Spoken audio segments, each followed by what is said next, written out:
కూడా చూసారు. వెనకకెళ్ళి పెద్దపల్లి ఎమ్మెల్యే లేచాడు చెంగుమని. పెద్దపల్లి ఎమ్మెల్యే ఉన్నాడు విజయరామనారావు, మా మాజీ ఎమ్మెల్యే మనోహర్ రెడ్డి సాబు ఇక్కడే ఉన్నాడు. విజయరామనారావు లేచాడు. ఆయన ఎందుకు రేషం వచ్చింది లేచాడు, మైక్ తీసుకున్నాడు. ఏం చెప్తాడు రా నేను అనుకోండి, మీరు రాత్రి తమ్ముంటే పెద్దపల్లికి మా దగ్గర 70% రుణమాఫీ అయింది అన్నాడు. నేను అదే మీరు సిగ్గులేదురా పోయి, మీకు ముఖ్యమంత్రి ఏమో 100% అంటాడు, ఎమ్మెల్యే 100 అంటాడు, బయట బ్యాంక్ కూడా చాలా అంటాడు, బయట పోతేనేమో 20% కాలేదు. సిగ్గు ఇచ్చేది లేదు మీకు, కనీసం అబద్ధాలు చెప్పుకుంటున్నారని ట్రైనింగ్ తీసుకొని చిని మీరు బేకారు అని చెప్పండి.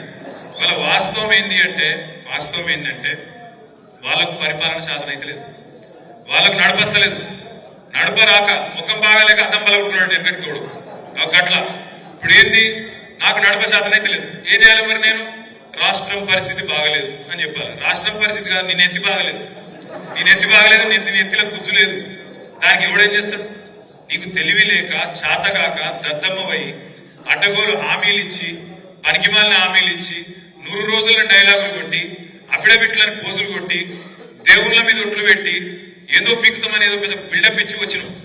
వచ్చి ఇవాళ ఏమైతుంది? శాతం అయితే లేదు, ఏం చేయాలో తెలుస్తలేదు. తెలియక ఇప్పుడు ఇక్కడికి వస్తుంటే ఇక్కడ చూసిన బయట మన కరెక్ట్ గా మన ఆఫీస్ ఎదురుగా టెంట్ వేసుకున్నాం. ఎవరు? సర్వశిక్ష అభియాన్ ఉద్యోగులందరూ టెంట్ వేసుకున్నారు. నేను అడిగితే వాళ్ళని, ఏందమ్మా ఏమైంది అని. ఏం లేదు సార్, ఈ రేవంత్ రెడ్డి సరిగ్గా నవంబర్ 23లో మా దగ్గరకు వచ్చిండు సార్.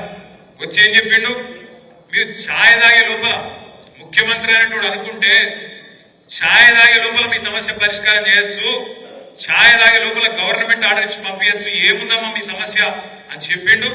చెప్పుడే కాదు, నన్ను గెలిపియండి, నేను పిలుచుకుంటా, ఛాయ్ తాగిపిస్తా, ఛాయ్ తాగే లోపల జీవో ఇచ్చి పంపిస్తా అని చెప్పిండన్న. మరి ఆయనకు ఛాయ్ పత్తి దొరుకుతలేదా, పాలు దొరుకుతలేవా, నీళ్లు దొరుకుతలేవా, ఏం దొరుకుతలేదో మాకు అర్థం కాక టెంట్ వేసుకొని కూర్చున్నాం అన్నారు. ఛాయ్ పత్తు మరి చక్కెరను అదేదో లేకపోతే మనం పంపిస్తాం.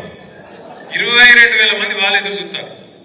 ఆడబిడ్డలకు చెప్పిండు, కేసీఆర్ ₹1,00,000 ఇస్తాడు, నేను తులం బంగారం ఇస్తాను. మరి ఇప్పుడు బంగారం చేపలు దిగుతలేదా? అయినా పుడతలేదా బంగారం? తులం బంగారం దొరకలేదా? సంవత్సరం అయిపోయి ఎన్ని లెగ్గాలైనా 4-5 లక్షల పెళ్లిలైనాయి. ఒక్కలకన్నా నచ్చిందా? రాలే. రుణమాఫీ అన్నాడు. నేను ముఖ్యమంత్రిని అడుగుతున్నా, మళ్ళొక్కసారి వేదికగా అడుగుతున్నా, నిన్న చెప్పినా మళ్ళీ చెప్తున్నా. ఎంత సిగ్గుదప్పిన ప్రభుత్వం అంటే, ఎంత ఇజ్జత్ లేని ప్రభుత్వం అంటే కాంగ్రెస్ ప్రభుత్వం. వీళ్ళే చెప్పారు. ఏం చెప్పారు? డిసెంబర్ 3కు ముందు తీసుకుంటే, అప్పుడు యాదుకుండాలి మీకు, మనం రైతు బంధు కోసం 7,600 కోట్లు తయారు చేసి పెట్టినాం డిసెంబర్లో. పోయిన సంవత్సరం ఇదే టైం పెడితే రేవంత్ రెడ్డి ఉత్తరం రాసిండు ఎలక్షన్ కమిషన్, మీరు అర్జెంటుగా ఆపాలి, లేకపోతే ఎన్నికల్లో ప్రభావం పడుతుంది, కేసీఆర్ మళ్ళీ రైతులందరూ మళ్ళా ఓట్లేసి మళ్ళా గెలిపిస్తారు, మీరు ఆపుండ్రి అని ఎలక్షన్ కమిషన్ ఉత్తరం రాసిండు. రాస్తే ఎలక్షన్ కమిషన్ వాళ్ళు ఎన్నికలు ప్రభావితమైతే అని చెప్పి ఆపేసింది. అప్పుడు ఏం చెప్పిండు రేవంత్ రెడ్డి? డిసెంబర్ 3కు ముందు తీసుకుంటే ఎకరానికి 5,000, డిసెంబర్ 7 తర్వాత తీసుకుంటే ఎకరానికి 7,500 అన్నాడు. 7,500 కాదు, 75 పైసలు ఇచ్చిండు అవిడు. 75 పైసలు. ఆ రోజు మనం ఏదైతే కూడబెట్టిపోయినామో 7,500 కోట్లు, అవి మళ్ళా 3-4 నెలలు సదానికి గవే ఇచ్చిండు. దాని తర్వాత పార్లమెంట్ దాకా ఇచ్చిండు. ఎప్పుడైనా నాట్లు పడేటప్పుడు పడతాయి రైతు బంధు పైసలు, కానీ ఈయన ఉన్నప్పుడేమో ఓట్లు పడేటప్పుడు పడ్డాయి పైసలు. అట్లుంటది కాంగ్రెస్ పెట్టుకుంటే. అట్లా ఈ కాంగ్రెస్ ప్రభుత్వం వచ్చినాక రైతు భరోసా రూపాయి కూడా ఇయ్యలే. మనం దాచిపెట్టిపోయిన రైతు బంధు పైసలే ఒక్కసారి ఏడిపించి 6 నెలలకు ఇచ్చిండు తప్ప ఈ సంవత్సరంలో ఒక్కటంటే ఒక్క పైసా కూడా రైతుకి ఇయ్యని ముఖ్యమంత్రి రేవంత్ రెడ్డి. అదొక్కటే కాదు, మీకు యాదుకుండాలి, ఏమన్నాడు ప్రతిపక్షంలో ఉన్నప్పుడు 3 పంటలకు ఇయ్యాలి. ఏది 3 పంటలకు? ఇప్పుడేమంటాడు? రైతు ప్రమాణ పత్రం రాసి అన్నాడు.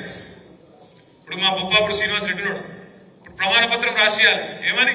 నేను సాగు చేస్తా, నేను ఖచ్చితంగా వ్యవసాయం చేస్తా అని రైతు ప్రమాణ పత్రం రాసి అధికారులకి అన్నాడు.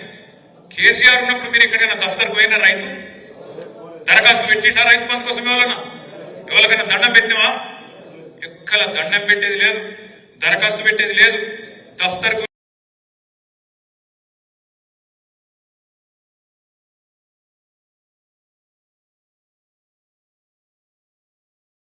కోట్ల రూపాయలు రైతుల ఖాతాల్లో జమ చేసిన నాయకుడు కేసీఆర్ గారు. 80,000 కోట్లు. ఏది? ఒక రైతు బంధు.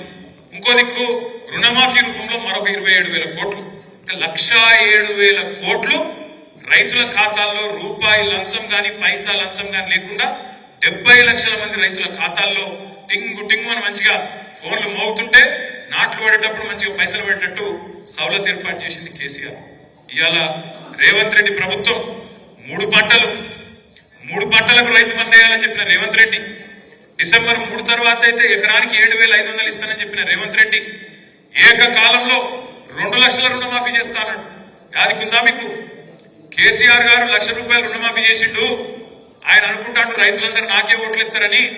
మీరందరూ కూడా కేసీఆర్ ₹1,00,000 రుణమాఫీ తీసుకున్న వాళ్ళు కూడా బ్యాంకు గురుకుర్రి, వెంబడే తెచ్చుకోండి, ఎంబడే నేనేస్తా, నేను ఎంబడే వస్తా, ఎంబడే సంతకం పెడతా అన్నాడు. ఇప్పుడు ఎంబడ పడుతున్నాడు, ప్రమాణ పత్రం రాయమని చెప్తున్నాడు. ఇప్పుడు మీకు రైతు భరోసా ఏడట. ఇలా కేబినెట్ మీటింగ్ ఉన్నది. నేను నిన్న అడిగిన రేవంత్ రెడ్డి, దమ్ముంటే చెప్పు అడిగిన. ఎలక్షన్లకు ముందేమో వరంగల్ రైతు డిక్లరేషన్ అన్నావు, ఇలా రైతు డిక్లరేషన్ ఇవ్వాలంటున్నావు. ఇది ఎక్కడి నీతి? రైతు ప్రమాణ పత్రం రాసిచ్చుడైంది, ఎందుకు రాసియాలే? తెలియదా? ఇవాళ ఊళ్ళలో మీ అధికారులకు, అగ్రికల్చర్ ఎక్స్టెన్షన్ ఆఫీసర్కి తెలియదా? అక్కడ ఉండే గ్రామ పంచాయతీ సెక్రటరీకి తెలియదా? లేదా ఊర్లో ఉండే సర్పంచ్కి తెలియదా? ఎంపీటీసీకి తెలియదా? ఏ రైతు సాగు చేస్తుండో ఏ రైతు సాగు చేస్తున్నాడో తెలియదా? ఇలా రైతులను బదనాం చేసే కుట్ర అసెంబ్లీలో పెట్టిండు కాగితం. ఏమంటాడా కాగితంలో? రైతు బంధు వల్ల 22,000 కోట్ల రూపాయలు దారి మళ్ళినాయని చెప్పి ఒక చెత్త మాట, రైతును బదనాం చేసే మాట, రైతును దొంగగా చిత్రీకరించే మాట మాట్లాడుతూ ఉన్నాడు. 22,000 కోట్లు దారి మళ్ళినాయి అంటాడు. నాకు నిజంగా అర్థం కాలేదు. అర్థం కాకపోయి నేను అక్కడ ఉండే అధికారులను అడిగిన, వ్యవసాయ అధికారులు కనబడ్డారు అసెంబ్లీలో, అడిగిన ఎక్కడికి వెళ్ళి వచ్చిందా మీకు ఈ లెక్క అని అడిగిన. 22,000 కోట్లు అంటున్నారు, ఏడ దారి మళ్ళినాయి, ఏ ఊర్ల దారి మళ్ళినాయి, ఏ సర్వే నెంబర్కి పోయినాయి, ఎవరి ఖాతాలో పడ్డాయి చెప్పుని మాకు అన్నాం. అంటే వాళ్ళు ఏం చెప్పారు ఎరికేనా? సారిగా మా పేరు చెప్పకూరు. కానీ వాస్తవం ఏంటంటే ఇప్పుడు వానాకాలం పట్టేస్తారు. వానాకాలం దగ్గర 1.5 లక్షల ఎకరాలు కేసీఆర్ వచ్చిన తర్వాత నీళ్ళు వచ్చినాయి, కరెంట్ మంచిగా వచ్చింది, రైతు బంధు వచ్చింది, రైతుకు ధైర్యం వచ్చింది కాబట్టి 1.5 లక్షల ఎకరాలు సాగు జరిగింది వానాకాలంలో.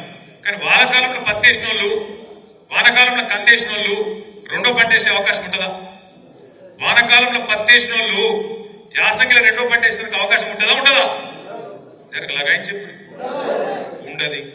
కంది ఉంటుందా రెండో పంటకు అవకాశం? మిర్చికి ఉంటుందా? చెరుకుకుంటుందా? పసుపుకుంటుందా? ఉండదు. మరి ఇప్పుడు ఈర్నపల్లి మండలంలో పోడు భూములు ఉన్నాయి. ఆ పోడు భూములు ఎక్కడో జంగళ్ళు ఉంటాయి. ఆ జంగళ్ళు ఉండే భూములల్లో నీకు ఒక పంట పండుడే కష్టం, రెండో పంట పడుతుందా? ఎక్కడ బోరు బావి మీద నడవాలి, నడవది. ఇప్పుడు రేవంత్ రెడ్డి ప్రభుత్వం ఏమంటుంది ఎరికేనా? ఆ రెండో పంట మీరు ఏదైతే వేయలేదో, ఆ రెండో పంట మీరు ఏదైతే పత్తి వేసిన వాళ్ళు, కందేసిన వాళ్ళు, ఆ పోడు రైతులు, ఆ చెరుకు రైతులు, ఆ పసుపు రైతులు, ఆ సోయా రైతులు, ఆ మిర్చి రైతులు ఎవరైతే రెండో పంట యాసంగి లేలేదో ఆ పైసలు కేసీఆర్ ఇచ్చి తప్పు చేసినట్టు. మీకు ఆ పైసలు రెండో పంటకు మీరు ఏకపోయినా కేసీఆర్ ఇచ్చిండు, ఇచ్చి తప్పు చేసిండు అంటారు. నేను ఇక్కడికి వచ్చినప్పుడు రవీంద్రరావు గారిని అడిగిన, రవీంద్రరావు గారు మరి పత్తి సంగతి ఏందని అడిగిన. రవీంద్రరావు గారు ఏం చెప్పినట్టు, మా గైసింగారంలో కూడా పత్తి వేస్తాం, కానీ పత్తి వేసి ఏరి మొత్తం తీసే వరకే, పంట తీసే వరకే 6-7 నెలలు అవుతుంది, రెండో పంటకు ఛాన్స్ ఉండదు. కాబట్టి కాబట్టి కాబట్టి మరి రెండో పంటకు సందు ఉండదు, దొరకది, రెండో పంట వేయలేమని చెప్పిండు. నేనేమంటున్నా అంటే ఒక వీళ్ళే కాదు, పత్తి రైతులు, కంది రైతులు, అదేవిధంగా చెరుకు రైతులు, పసుపు రైతులు, మిర్చి రైతులే కాదు, ఇలా లక్షల ఎకరాల్లో మనమే ప్రోత్సహించిన పామాయిల్ తోటలు పెట్టుకోమని చెప్పినాం. మామిడి చెట్లు, అటు నల్గొండ ముఖానం ఉంటే బత్తాయిలు, ఆ నిమ్మ తోటలు, ఇవన్నీ ఉంటాయి, దానిమ్మ తోటలు ఉంటాయి. మరి ఇవన్నీ కూడా రేపు ఏంది వీళ్ళకి ఇస్తావా ఇవ్వవా అంటే చెప్తలేడు.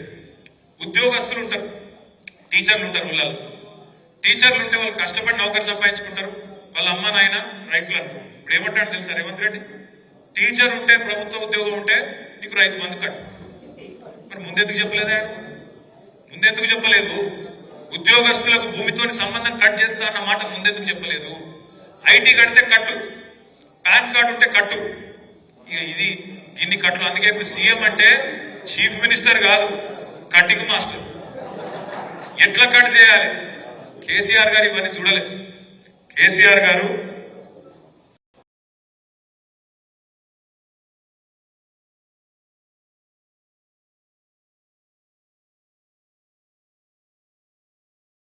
నీళ్లు తేవాలి, గోదావరి నీళ్ళని తేవాలి, కృష్ణ నీళ్ళని తేవాలి, సిరిసిల్ల లెక్క, మన వేములవాడ లెక్క, మన మానకొండూరు లెక్క, ఈ హుస్నాబాద్ లెక్క ఈ ప్రాంతం మొత్తం కూడా కరువు ప్రాంతంగా, మెట్ట ప్రాంతంగా పేరుపడ్డది. ఈ ప్రాంతంలో నీళ్లు తెచ్చి సస్యశ్యామలం చేయాలనుకున్నాడు. నేను ప్రామిస్ చెప్తున్న, సిరిసిల్లకు వచ్చిన ప్రతిసారి నేను మొదలు చూసేది ఏంటంటే ఆ తంగలపల్లి వాక్ కింద నీళ్లు ఉన్నాయా లేవా అని చూస్తా. మన ప్రభుత్వం పోయినాక ఒక 6-7 నెలల పాటు మాత్రం చూస్తే బాధ అనిపించేది. వచ్చిపోయేటప్పుడల్లా ఎండిపోయినట్టు మళ్ళీ ఎప్పటి లెక్క ఎండిపోయి మొత్తం మళ్ళీ ఎడారి లెక్క వాగు బాగా చెండాలంగా ఉంటుండే. కానీ మళ్ళొక్కసారి నీళ్ళు వచ్చినాయంటే కేసీఆర్ పుణ్యం, కాళేశ్వరం పుణ్యం, సిరిసిల్ల ప్రాంతంలో, రాజన్న సిరిసిల్ల జిల్లాలో ఇవాళ నీళ్లు దుంకుతున్నాయంటే ఖచ్చితంగా గోదావరి జలాలు ఇక్కడ దాకా వచ్చినాయంటే అది కాళేశ్వరం పుణ్యం. కానీ ఆ కాళేశ్వరాన్ని కూడా ఎన్ని రకాలు